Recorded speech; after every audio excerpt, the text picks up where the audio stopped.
The morning after our wedding, my husband's parent walked into our bedroom unannounced and said, "I'll be handling your marriage from now on." My husband laughed and replied, "It's just how things work in our family." I smiled, reached under the pillow, and pulled out a set of papers that made them both go silent. I didn't grow up in a household where people just walked into rooms without knocking. That wasn't a thing. My parents taught me about privacy and respect, especially when it came to relationships. Apparently, my in-laws missed that lesson.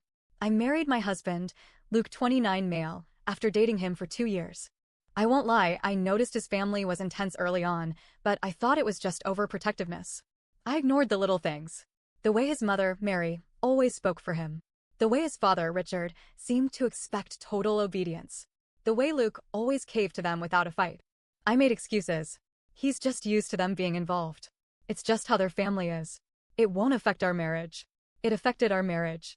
The night before, we had our wedding in Savannah, Georgia. Small, beautiful, exactly how I wanted it. I was exhausted but happy when I woke up. Luke was lying next to me, scrolling through his phone like nothing in the world was wrong. I stretched, feeling that warm, content just married feeling, and then our bedroom door swung open. No knock. No hesitation. I jerked upright, barely pulling the blanket over myself before Mary and Richard walked in like they owned the place. "Good morning," Mary chirped. I froze. My mind couldn't process it. Were they seriously standing in our bedroom? Luke barely looked up from his phone. "Hey, Mom." "Hey, Dad." Like it was completely normal. I blinked. "What are you doing?" Richard sighed like I had just asked the world's dumbest question. "We wanted to check in before we start planning things." "Planning what?" I asked. Mary smiled. "Your marriage, of course." The way she said it made my stomach turn. "Excuse me?" Richard stepped forward, arms crossed. "We'll be handling things from now on. The big stuff, finances, house decisions, vacations. Don't worry, we've done this before." My brain short-circuited. Luke, my brand new husband, laughed. "Yeah, babe, don't worry. It's just how things work in our family." Like it was a joke. Like I was overreacting. I felt my fingers clench the sheets. "Wait," I said slowly, "you're saying you expect to be in charge of our marriage?" Mary tilted her head like I was a confused toddler. "Sweetie, we're here to help you. We help Luke's brother and his wife too. It's for the best." Then, she beamed. "Oh! Speaking of, we already booked your honeymoon for you. You'll be going to a resort we picked." I could actually feel my pulse in my ears. They booked our honeymoon. Without telling us. Without asking. Like it was their decision. I turned to Luke. "Did you know about this?" He shrugged. "Yeah, my parents always handle that stuff." I couldn't believe what I was hearing. Then Mary sat on the edge of the bed like this was some kind of casual morning chat. "And don't worry about money. We'll go over your budget later today. We have a system." A system. Like we were their employees. Luke just stretched. "It's easier this way, babe." I turned to him fully. "And what if I don't want that?" Luke gave me a look. A look that said, "Why are you making this a thing?" "It's fine," he said. "Just let them handle it. It's how our family works." I sat completely still for a moment. Then I smiled. "That's great," I said, voice sugary sweet. "But I have something for you too." I reached under my pillow.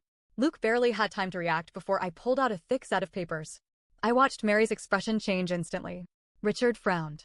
"What is that?" Luke took the papers, flipping through them casually at first. Then his face drained of color. Mary snatched them from his hands. "What the hell is this?" It was a prenuptial agreement. Signed. Witnessed. Legally binding. I watched all three of them go pale. I had just flipped the entire game upside down. Luke was still staring at the papers, blinking like he couldn't understand what he was reading. Mary and Richard looked like someone had just slapped them across the face. Richard was the first to react. "What is this nonsense?" I crossed my arms. "That," I said calmly, "is a prenuptial agreement." Mary shook her head, flipping through the pages with a nervous laugh. This can't be real." "Oh, it's very real." Luke finally spoke, his voice weak. "You made me sign a prenup?" I turned to him. "You don't remember? We signed it 6 months ago. You were so confident it wasn't necessary, so you didn't even read it." Mary's voice rose. "This is ridiculous. We don't do prenups in this family." "Well," I said, "I guess that's another thing that's changing in this family." I watched as her hand clenched the paper so tightly her knuckles turned white. Richard snatched them from her and skimmed through the pages, his jaw tightening as he read each line. The prenup had some very specific clauses. No interference from in-laws in financial matters. No joint accounts or shared assets with anyone but each other. Both partners must agree on major decisions, including vacations, investments, and property purchases. If any of these terms were violated, the other party could file for divorce and take a 70-30 split of all shared assets. Luke had signed it all. Mary's face turned red. This is insane. This isn't how a marriage works. You're supposed to share everything with family. No, I said. I'm supposed to share everything with my husband. And he's supposed to share everything with me. Not you. Luke looked genuinely panicked now. You tricked me. I raised a brow. I told you to read it. He opened his mouth, then shut it again. He had no argument because he knew I was right. Richard tossed the papers onto the bed like they were covered in filth. This is a mistake. You're going to ruin this family. I just smiled. Actually, I think I just saved my marriage. But I wasn't prepared for what came next. Richard's expression shifted. His rage turned into something else. Something calmer. More dangerous. He stepped forward, staring me down like I was an opponent in a game I didn't even know we were playing. You think this little contract is going to protect you? His voice was low, calculated. You don't know what you've gotten yourself into, girl. A chill ran down my spine. Mary straightened, her lips curling into a tight smile. We always take care of family. One way or another. Something about the way she said it made my stomach turn. Luke rubbed his temples, clearly trying to process everything. Okay, let's just calm down. But Richard wasn't finished. Do you think this piece of paper is going to stop us? He leaned in. Do you know how easy it would be to make your life hell? I refused to back down. I'd love to see you try. He smirked. Challenge accepted. That's when I realized this wasn't over. This was just the beginning. For the next week, things got worse. Richard and Mary weren't the type to yell and scream. They were the type to control from the shadows. And now that they couldn't control me through Luke, they got creative. First, they tried guilt. We're only trying to help. It hurts us that you don't trust us. If you really loved Luke, you'd respect how we do things in this family. Then, they tried turning Luke against me. She's trying to isolate you from your family. She's making you choose between us and her. She's only doing this for money. I expected Luke to push back, to stand up for me. Instead, he started acting different. At first, he just seemed stressed. Snapping over little things. Spending more time on his phone. Staying up late texting someone. Then, it got worse. He started making plans with his parents behind my back. He withdrew money from our personal account, claiming it was for family expenses. He started canceling our plans last minute because Mom and Dad need me.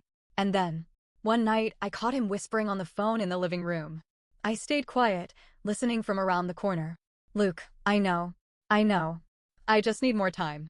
Pause, Luke. No, she doesn't suspect anything yet. My stomach dropped. Suspect what?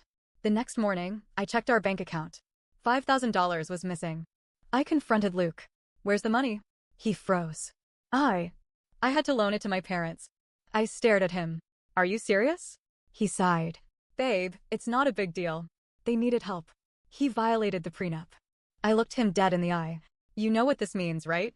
He swallowed hard. For the first time, I saw fear in his eyes. Because he finally realized I wasn't playing games. And I wasn't going to let him or his parents win. Luke stood there, frozen. I could see the exact moment he realized he had made a huge mistake. He opened his mouth, then closed it again. He looked at his parents, then at me, then back at the prenup in my hands. Mary was shaking. Richard's face was a shade of red I hadn't seen before. You, he seethed, pointing a finger at me. You tricked him. I scoffed. I asked him to read it. He didn't. That's not my fault. Mary laughed bitterly. Oh, honey, you really think this is going to protect you? I stood firm. I don't think. I know. Richard exhaled sharply through his nose. Fine. You want to play this game? Let's play. And that's when things got worse. For the next 2 weeks, I noticed little things changing. Luke started working late. Mary and Richard suddenly had keys to our house. Money in our joint account began disappearing in small amounts. I confronted Luke about it. He shrugged, acting like it wasn't a big deal. They just need help with some things, he said. I stared at him. Why do they have keys to our house? Oh, he rubbed the back of his neck. I gave them a copy. Just in case. In case of what? He hesitated. Emergencies? I laughed coldly. So, what? They're expecting emergencies at 7 a.m. when they waltz into our bedroom? Luke rolled his eyes. You're being dramatic. I could feel my patience wearing thin. Luke, you do realize they are trying to control us, right? They're just trying to help. I clenched my jaw. No, they're trying to control you. And you're letting them. He looked genuinely confused. Like the thought had never even crossed his mind. I was beginning to wonder if he even had a mind of his own. One night, I came home late from work. Luke was already asleep, snoring softly in bed. I went into the kitchen to grab a glass of water. That's when I noticed it. The prenup, sitting on the kitchen counter. I frowned. I had kept it hidden away, locked in a drawer in our bedroom. I picked it up. The first few pages were fine, but then I got to the last page, the part where we both signed. Something was off. I squinted at Luke's signature. It looked faded, like someone had tried to erase it. My heart dropped. I grabbed my phone, snapped a picture, and compared it to the copy my lawyer had sent me. The signatures didn't match. Someone had forged a new document.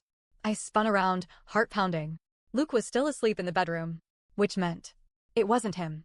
The next morning, I confronted him. "Luke," I said, placing the prenup in front of him at the breakfast table. "What is this?" He frowned. "What do you mean? This isn't the prenup we signed." His eyes darted to the side. "What are you talking about?" I shoved my phone toward him, showing him the comparison of the signatures. "Your parents were here yesterday, weren't they?" He shifted in his seat. "Babe, come on, answer the question." He sighed, rubbing his face. They just wanted to look at it. And they replaced it with a fake."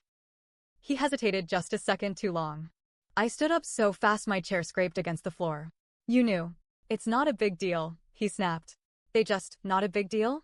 I was shaking with rage. "They broke into our house. They didn't break in. I gave them a key." Oh, that was it. That was the moment I knew. Luke wasn't on my side. I left that morning and drove straight to my lawyer's office. I handed him the fake prenup. His face darkened. "This is fraud." "Yeah," I said. "I kind of figured. Have you checked the rest of your legal documents?" That stopped me cold. "What?" He leaned forward. "If they were bold enough to forge this, what else have they touched?" That night, I went home with a plan. I didn't say a word to Luke. I simply went to my filing cabinet and pulled out every important document we had. And sure enough, I found something else. The deed to our house had been tampered with. Luke's name was still there, but mine? Gone. Someone had refiled the paperwork. It was now completely under Luke's name. I felt like I was going to be sick. I heard Luke coming down the hallway, yawning. "What are you doing?" I held up the fake deed. His face went white. I took a deep breath. "You let them do this?" Luke didn't answer. He didn't have to. My hands were shaking. "So let me get this straight. They forged a prenup, they changed the deed to our house, and you just let it happen." Luke looked torn. Like he wanted to deny it, but he couldn't. They just wanted to make sure we were protected. "We? Or you?" He ran a hand through his hair. "Babe, this is just how my family is. They look out for their own." I laughed. A short, bitter sound. "Well, congratulations," I said, tossing the fake deed onto the table. "Looks like you're finally one of them." Luke's face twisted. "You're overreacting." I grabbed my keys. My purse. My prenup, the real one. And I looked him dead in the eyes. "You don't get to gaslight me, Luke. Not anymore." And with that, I walked right out the door. Because now it was war. I walked out that night, but I wasn't leaving forever. Not yet. I needed to be smart. I needed to gather everything before making my next move. Because this wasn't just about me anymore. This was fraud. This was identity theft. This was manipulation on a level I had never imagined possible. And I wasn't going to let them win. I spent the next few days at a friend's place, meeting with my lawyer, gathering evidence, and preparing for what came next. And then, when I was ready, I went back to the house. I planned it perfectly. I called Luke and told him I wanted to talk things out over dinner. Told him I was willing to listen. He sounded relieved. Like he actually thought I was coming back to him. He said his parents were in town and wanted to join. Perfect. Let them all be there. Let them think they won. Because tonight, I was burning it all to the ground. We met at a fancy steakhouse, the kind of place Mary loved to brag about going to. Luke looked nervous, but hopeful when I arrived. Richard and Mary were smug as ever, dressed like they were about to attend a gala instead of face judgment. "Sweetheart." Mary greeted me with fake warmth. "It's so good to see you.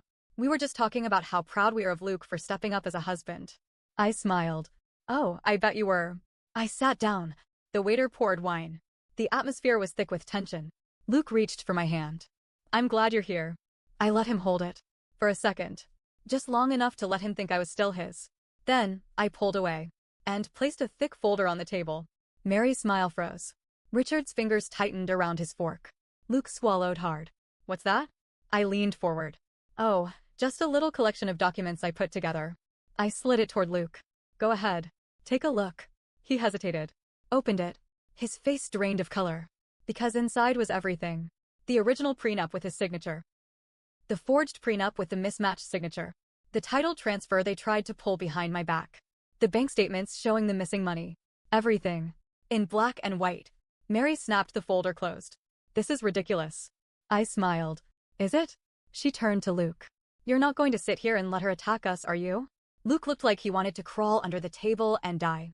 Richard was silent, his jaw clenched. He knew. He knew they had been caught. Mary, however, was still delusional enough to think she could talk her way out of this. You have no proof we did anything wrong, she said. And honestly, I find it insulting that you'd even accuse us. I pulled out my phone. Clicked play. And suddenly, Mary's own voice filled the air. Mary's voice. Do you think this piece of paper is going to stop us? Richard's voice. You don't know what you've gotten yourself into, girl. Mary, we always take care of family. One way or another. The restaurant was silent. Mary's eyes widened. Where did you get that? I recorded it, I said calmly. Because unlike Luke, I know exactly who I married into. Luke's hands shook. You recorded us? I tilted my head. And yet you're more upset about that than the fact that your parents tried to commit fraud in your name. He had nothing to say to that. Richard finally snapped. He leaned forward, voice low, full of rage. You think this is over? You think you've won? I leaned forward too. I don't think. I know. Luke begged me to stay. Right there, in the middle of the restaurant, he pleaded. I didn't mean for it to go this far. I was just trying to keep the peace. I love you. We can fix this. I looked at him, the man I once loved, the man I thought I was building a life with. And I felt nothing, no sadness, no heartbreak, just relief. Because I finally saw him for what he was. A coward, a mama's boy who would never choose me over them. So I gave him my answer. I stood up. I placed my wedding ring on the table. And I said, loud enough for everyone to hear, you deserve each other. Then I walked out. And this time, I didn't look back. I filed for divorce the next morning. Thanks to the prenup, I got the house, the savings, and a clean break. Luke tried to fight it. His parents even hired a lawyer to challenge the prenup, but the judge laughed them out of the courtroom. Mary and Richard? Their reputation was ruined. Word got out about what they tried to pull, and let's just say they weren't invited to family events anymore. Luke? He moved back in with his parents. And me? I took my freedom, my dignity, and my brand new life. And I never, never looked back.